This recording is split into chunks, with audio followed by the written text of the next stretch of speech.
Bonjour messieurs, bienvenue à la conversation sur la santé mentale au masculin. Première question en fait, qu'est-ce qui vous amène ici aujourd'hui? Les tourments des hommes, c'est pas mal l'affaire qu'on n'entend pas parler, surtout ces temps-ci. Pour qu'un gars parle de sa sensibilité ou de la fragilité qu'il a, faut qu'il arrive vraiment quelque chose de grave. Ouais. Tu sais, une dépression, un burn-out. Puis à partir du moment où l'homme casse, là, il sent qu'il n'y a plus de choix, fait qu'il peut parler puis régler son problème. Tandis qu'il n'y a aucune prévention, ou si peu pour les hommes en amont. Ce qu'on veut, c'est s'affirmer. Oui, prendre sa place. Et quand on n'a pas l'habitude de le faire, ça peut sortir tout croche. Moi, c'était 1, 2, 12. Tu sais, c'était pas une montée 1, 2, 3, 4, 5, 6, 7. 1, 2, 12. Mais il y en a beaucoup qui sont... Présentement, il y a beaucoup de 1, 2, 12. T'écouter toi, ça part de là, parce que, tu sais, on est une entité, mais on est tous les gars individuellement. Mais d'y aller, puis de pouvoir sortir pourquoi tu vis ça, pourquoi tu as une frustration là. Puis après ça, tu peux en parler, puis tu peux agir aussi en amont. Mais si t'attends que t'es en crise, t'es à terre, c'est souvent ça que les gars font. Je pense que dans notre société, il y a comment elle fonctionne, notre société. Il n'y a pas de place à la méditation, au recul et au bien-être, au désir de bien-être des citoyens. Tu sais. On est tous dans une optique de performance, de faire du cash, puis il n'y a pas de distance lucide à faire « Hey, je vais pas bien en ce moment ». Puis on n'a pas le droit à l'erreur. Pas le droit à l'erreur parce que tu es switché rapide de même. Fait qu'il faut aller à contre-courant de l'énergie sociale qui nous est proposée puis dans laquelle on est en ce moment. Je pense que comme gars, quand un autre chum va pas bien, au lieu de le confronter, on peut-tu juste l'écouter un peu? Ben oui, mais ça, c'est juste tout ça à installer. Tu sais, sais, ce faut installer ça pattern-là, dans là, notre société. De s'ouvrir, c'est pas être vulnérable. Moi, si je m'ouvre, j'ai peur que tu trouves une faille, tu sais. Ben oui. Ça fait 5 ans que je fais une émission avec une gang, tu sais, je fais Refuge Animal, c'est la première fois télé que je faisais Fallu, le vrai Fallu, pas le gars sur scène, pas le clown. Pas le clown, c'est le gars qui a de l'émotion, pas tout le temps en bonne place, parce que des fois, je suis déphasé, tu sais, je le sais, là. Il faut s'accorder ça, là, vraiment. Mais en même temps, c'est l'affaire la plus facile que j'ai eu à faire dans ma vie parce que j'écoute le monde, tu sais. Mais toi, t'as pas l'air un gars en colère, ça se peut-tu? Je suis pas... Mais la colère, là, est très latente. Tu sens qu'elle l'attend, que si elle sort... Moi, je sens que je pourrais, du jour au lendemain, tout colisser ça, là. C'est violent, ça. Du jour au lendemain. Moi, je suis tout le temps entre deux zones de si je dérape, tu me récupères plus. OK. Comment est-ce que tu as, dans ta vie, dealé avec les émotions plus négatives, avec les... Je sais pas. Je me sens comme un kid. J'aime pas ça, je veux que tout le monde m'aime. J'ai jamais voulu que ça soit compliqué. Puis en voulant que ça soit pas compliqué, j'étais tout le temps dépassé par les événements, mais tout le monde me baquait. Puis quand j'ai eu mes enfants, ben là, j'ai réalisé que j'étais à bout, j'étais débordé, j'étais tout le temps en retard sur tout. Puis j'ai été voir un médecin, j'étais voir un psy. Puis là, ben j'ai eu mon déficit d'attention, j'ai été voir un médecin, j'ai eu une médication, puis là, je me suis dit, bon, ben c'est réglé. Okay. Puis là, j'ai fait de la gaffe de dire c'est réglé, c'était rien de réglé, j'ai rien changé. Tu sais, parce que, tu sais, c'est pas une pilule qui va tout changer, là. Ben moi, pour ma part, c'est que je me suis rendu compte dans 25-26 ans que j'étais en tabarnak. Mais avant, je m'en rendais jamais compte. Je pensais que j'étais un doux, fragile, mais je finissais tout le temps par être arrogant, puis j'étais baveux, en fait. Puis je finissais tout le temps par être arrogant, puis de fâcher mon interlocuteur. Puis là-dessus, je me suis rendu compte à quel point j'étais en colère contre tout, pour me rendre compte que j'ai subi de l'abus, mais par un voisin plus jeune. Abus sexuel régulier pendant 3 ans. J'ai longtemps porté ça, que ça a passé sur mon dos, et je pense que c'était cette colère-là que j'avais.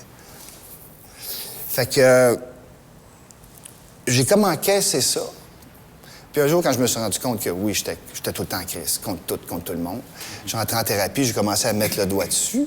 Pour me rendre compte, c'était beaucoup de la peur. C'était beaucoup de la peur.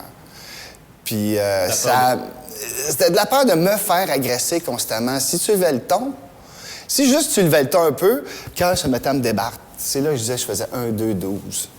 1, 2, 12. Plutôt que de prendre le temps de dire, c'est peut-être pas contre moi, il y a peut-être juste une mauvaise journée, puis j'ai dit de quoi, tu sais. Trouvais-tu que t'enviais les gars qui avaient l'air plus confiants et assumés? Toute la gang. Je me sentais comme une petite fille de 7 ans à côté d'eux autres.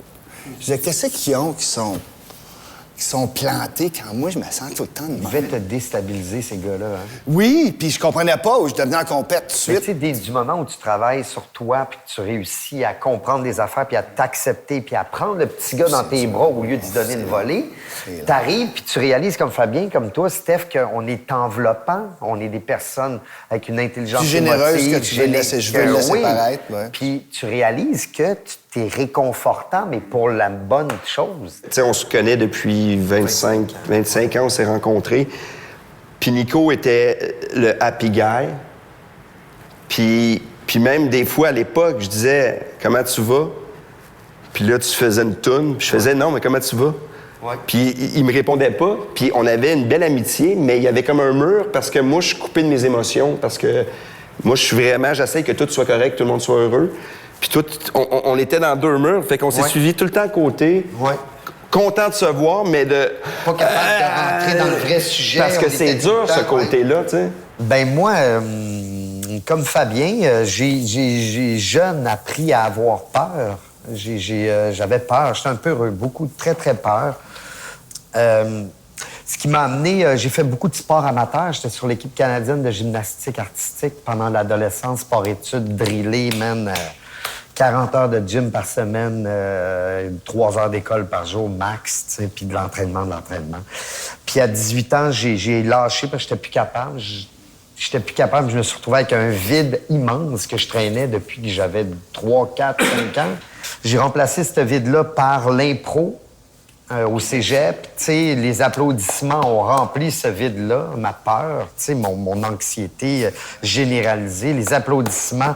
Parce que quand t'as peur, tu sais, quand t'es quelqu'un qui a peur tout le temps, tu veux pas qu'il y ait aucune surprise qui arrive de nulle part. Tu veux contrôler ton environnement le mieux possible, être fin, être drôle, être agréable, à recevoir des applaudissements, être le clown.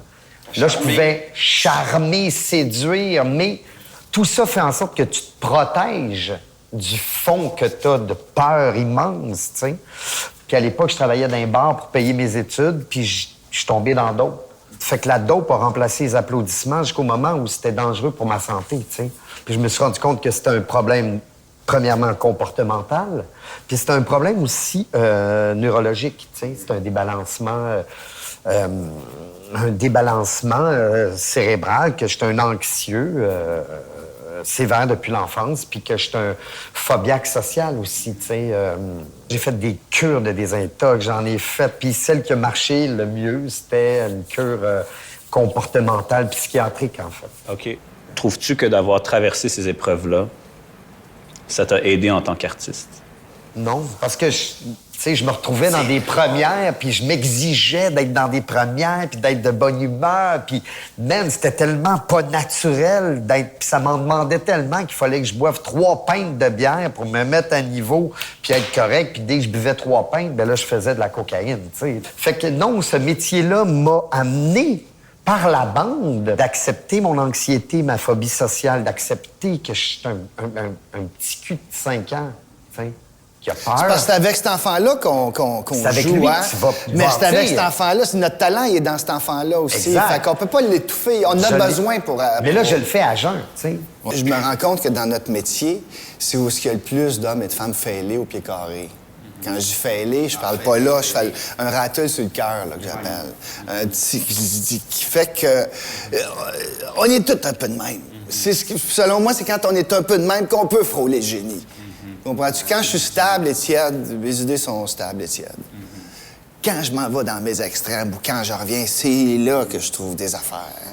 Comme artiste. Moi, j'ai choisi d'être balancé puis de plus avoir d'éclairs de génie comme artiste, mettons.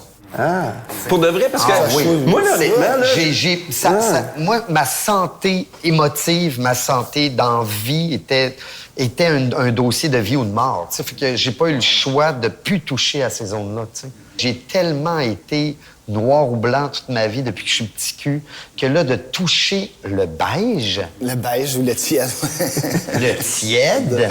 Je suis le beige bien... avec un T. Hey, un T majuscule. Mais dans ce tiède beige-là, tu peux trouver des éclairs de génie. Moi, je pense parce que que oui. t'es complètement connecté à ce que t'es. Puis moi, depuis que j'essaie de me connecter plus, j'essaie d'exprimer plus ce que je suis, de voir d'où je viens, on dirait que j'ai fait un ménage dans ma tête d'enlever, tu sais, la petite impulsivité, le petit côté « Oh mon Dieu, c'est pas bon », le petit côté.